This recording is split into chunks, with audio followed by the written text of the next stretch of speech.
the Taliban, they are in charge of the perimeter. For the suicide bomber to get in, they would presumably have to get beyond a Taliban guard. So why isn't the Taliban in part responsible for what happened today? Well, I think General McKenzie addressed this earlier this afternoon, and he made clear, and I understand your question is slightly different from that, but I think it's worth repeating and important to repeat, that we don't have any information at this point in time, and that has not changed over the last couple of hours to suggest that the Taliban had knowledge of or was engaged in or involved in this attack. Obviously, what happened today and the loss of lives of U.S. service members, of Afghans, is a tragedy, is horrific, is one of the worst things, if not the worst thing we've experienced during President Biden's time in office. But again, we don't have any additional assessment at this point in time. She just kind of smiles on that. It's more of an acknowledgement smile. I'm not really seeing any stress from this woman that would suggest, oh, they're failing and they're terribly afraid. At least not in her realm. This is just another day in politics for this individual. If we go to Biden,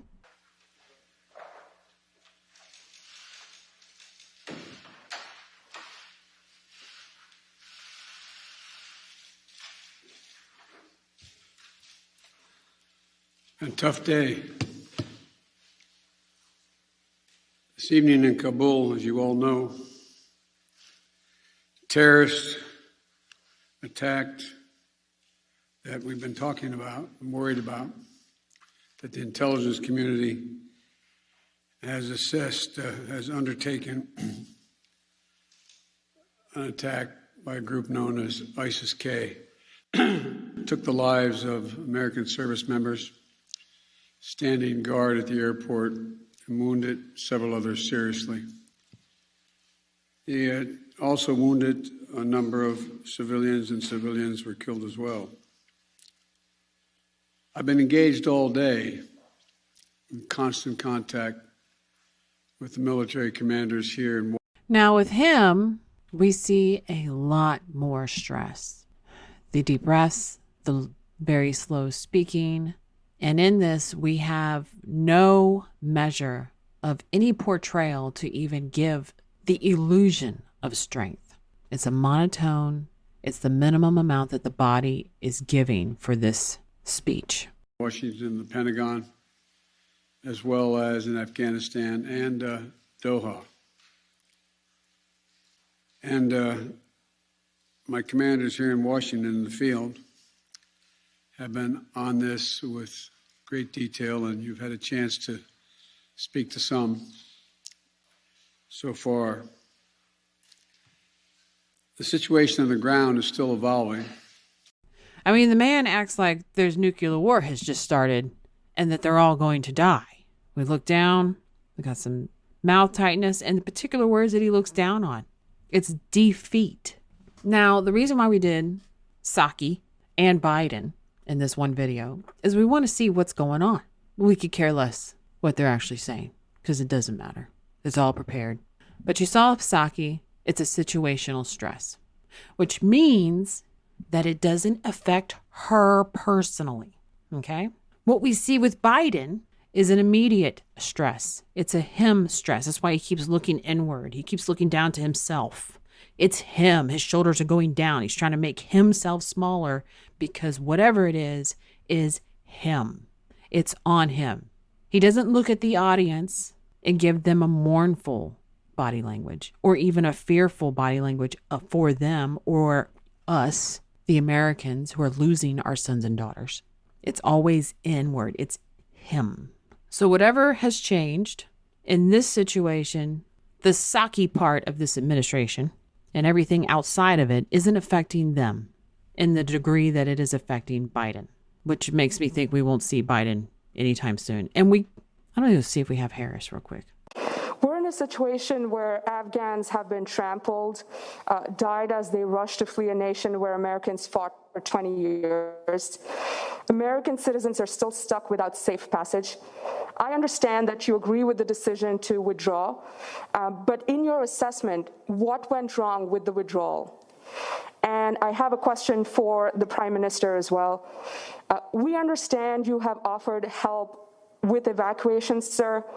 But does the fall of Afghanistan 20 years after the US started military operations there to drive out the Taliban, does that change your calculus and on how you can rely on America as a partner in this region, both militarily and economically? Does that impact the credibility of America's foreign policy promises? So I understand and appreciate why you asked the question. And All right, I let that play through to see, as she was asking the question, if we got any reaction from Harris other than the blank stare with the mouth semi-agape. I guess she was in shock and did not expect that. I don't know. But it is an odd response to such a serious situation. It's almost as if she didn't have a prepared answer. I think there's going to be plenty of time to analyze what has happened. And you see, as she goes through that, when she's looking down, she's thinking, and now I'm going to answer. She's coming up with her answer right there. And what has taken place in the context of the withdrawal from Afghanistan. But right now, we are singularly focused on evacuating American citizens, Afghans who worked with us, and Afghans who are vulnerable, including women and children. And that is our singular focus at this time, understanding that we have a priority in making sure that the people that, in particular, helped America achieve its responsibilities in terms of our priorities and the reason we went to Afghanistan in the first place, that we have a responsibility and we feel a deep commitment to. You know what? I give her too. There's a whole lot of pausing in that. I know we're coming up with an answer on the fly because she's either a 2 or she's got an earpiece. Making sure that folks who helped us are safe. But there's no question that what many of us have seen on television, as the president has said, I mean, the president has, I think, shown great emotion in expressing sadness about some of the. I don't know why in the world we had this pause for that. He's great emotion and sadness. That's a really long pause to come up with an appropriate word. It's not something I'm used to seeing with her. And I don't think it has anything to do with the context of this video. It's just something else that's showing up. Other than that, there's no personal stress. It's not on her in the immediate sense for what's going on. We do see stress. It's coming out with this on-the-fly answer that she's trying to do, and she's struggling through it. It's debatable on the why.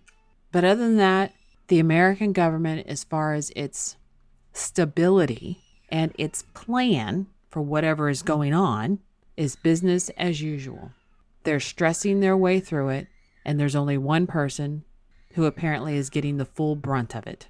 If you'd like to learn more about analysing body language, there is a video course available on Mandy's website for Gold subscribers, where Mandy teaches more about her techniques of deception detection. There's also other content such as the Crime series and Interesting Minds series, available to both Gold and Silver subscribers. If you like it, please share and subscribe. Thanks for watching. I would like to thank the sponsor of this video, Fero. Fero is one of the few cryptocurrency projects that I respect. Unlike most other cryptocurrencies, Fero is focused on safeguarding your financial privacy without compromising on trustlessness, which means no third parties are required, and transactions are private by default. Fero also has an exciting roadmap to look forward to. Features such as Instant Send, where payments can both be sent and confirmed within seconds. There's also Elysium, which adds tokenization functionality similar to Ethereum, but it also enables these assets to enjoy Fero's privacy technology. There's many more things on the roadmap, and if you'd like to learn more, head over to fero.org.